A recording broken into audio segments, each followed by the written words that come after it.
Once upon a time, in a small village nestled between the misty mountains of Japan, there lived 3 brothers known as the 3 Singing Hermits. Their names were Taro, Hiro, and Kazu, but no one really called them by their names.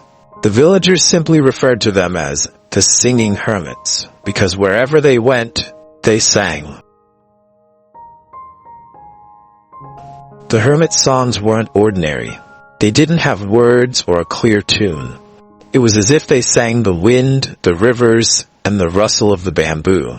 Their melodies carried an air of lightness and joy that couldn't be ignored. One day, the hermits arrived at a village at the foot of Mount Yama. They stood in the square and began to sing. At first, the villagers were puzzled. Why would anyone sing without words? But slowly, they found themselves humming along, smiling, and eventually laughing. The melody seemed to wash away their worries and left them feeling light. Even the oldest and grumpiest villager, who hadn't smiled in years, joined in. The joy was infectious. The hermits stayed for a day or two and then moved on, leaving behind a village transformed by laughter and music. They traveled this way for years, bringing their songs to every village, from the snow-covered peaks in the north to the sandy shores of the south. Their songs became their teaching, though they never uttered a single word of advice.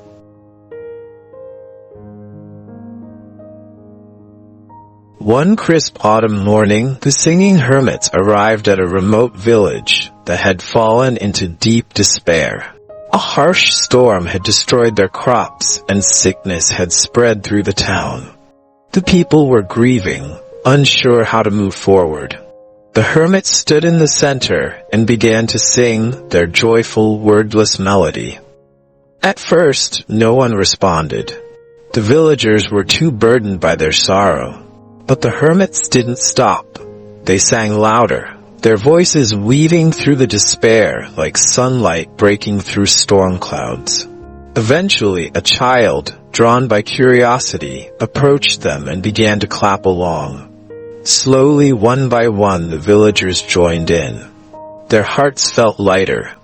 They didn't know how or why, but something about the hermit's song reminded them of better days and the resilience within them. For the first time in months, the village laughed together.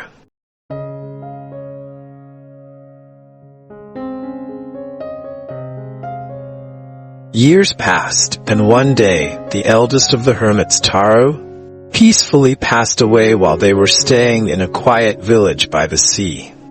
The villagers, who had grown to love them, prepared a grand ceremony, believing the remaining 2 hermits would be heartbroken.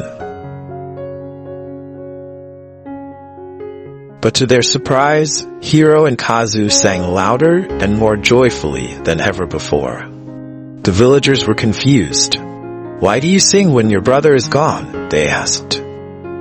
Hiro smiled and said, "Taro always said he wanted to leave singing. He told us that life is a melody, and every note is precious." Today, we sing not because we've lost him, but because his song is still with us. He has merely blended his voice with the great melody of the world.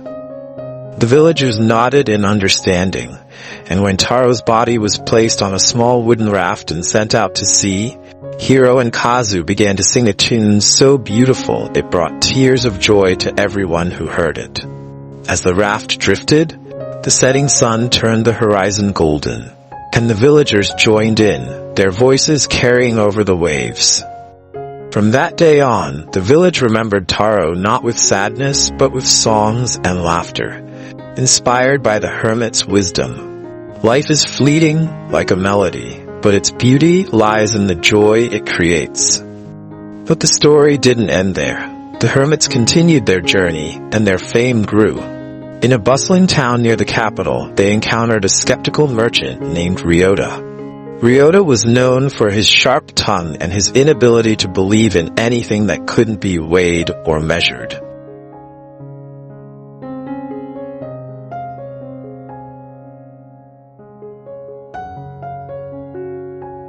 When the hermits began to sing in the town square, Ryota stood in the crowd with his arms crossed, a smirk on his face. "What nonsense is this?" he scoffed. "Do you think your songs can fill empty bellies or mend broken roofs?" The crowd fell silent, waiting to see how the hermits would respond. But they didn't stop singing. Instead, Hiro stepped forward and began to hum a tune so soft and soothing that even the clamor of the busy marketplace seemed to fade away. Kazu joined in, his voice rising like the breeze. Ryota's smirk faltered. He tried to walk away, but his feet felt rooted to the ground. Before he knew it, he was tapping his foot to the rhythm.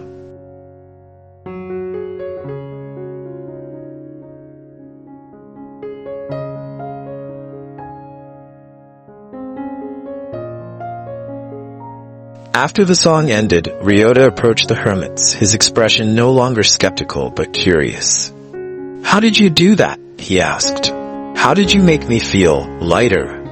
Hiro simply smiled and said, "The melody was always within you. We just helped you find it."